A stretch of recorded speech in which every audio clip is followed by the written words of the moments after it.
যদি জনগণের বিপক্ষে যান তাহলে আমাদেরকে জনগণকে নিয়ে স্বাধীনতা রক্ষার জন্যই আবার মাঠে নামতে হতে পারে। গণরায়কে এক ধরনের ভুলুণ্ঠিত করে এই সরকার সামনের দিকে এগিয়ে চলতে চাইছে। বাংলাদেশের মানুষ কিন্তু তাদেরকেও এই ইতিহাসের ধারাবাহিকতা রক্ষা করে ভুলুণ্ঠিত করতে দ্বিধা করবে না।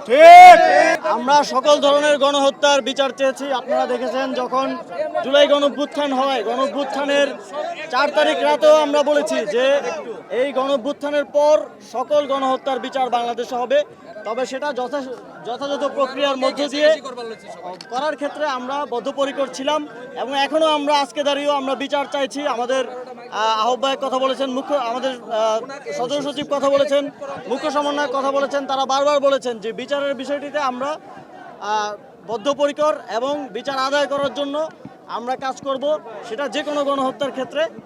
এবং আপনারা দেখেছেন যে বাংলাদেশের ইতিহাসে যখনই অনেকেই সরকার গঠন করেছে, অনেকেই অনেক মহাপরাক্রমশালী ছিল, অনেক শক্তিশালী ছিল, কিন্তু তারা যখনই গণরায়ের বিরুদ্ধে গিয়েছে, গণরায়ের বিরুদ্ধে অবস্থান নিয়েছে, তারা কিন্তু ইতিহাসের পাতা থেকে হারিয়ে গেছে।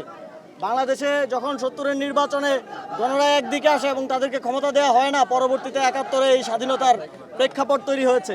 অপটিক্যাল ব্রাইটেনার, কালার গার্ড এবং জার্ড লক সমৃদ্ধ অ্যাডভান্স ফর্মুলায় এলো নতুন রে ডিটারজেন্ট পাউডার। বাংলাদেশে 90-এও এই পরিস্থিতি হয়েছে, স্বৈরশাসনের বিরুদ্ধে লড়াই হয়েছে। 17 বছরের নিষ্পেষণের পর মানুষ যখন তাদের কথা বলতে পারছিল না, জনগণের রায়ের বিরুদ্ধে যখন বারবার সরকার গঠন করে ফ্যাসিবাদী শাসন কায়েম করা হয়েছে, তাদেরকে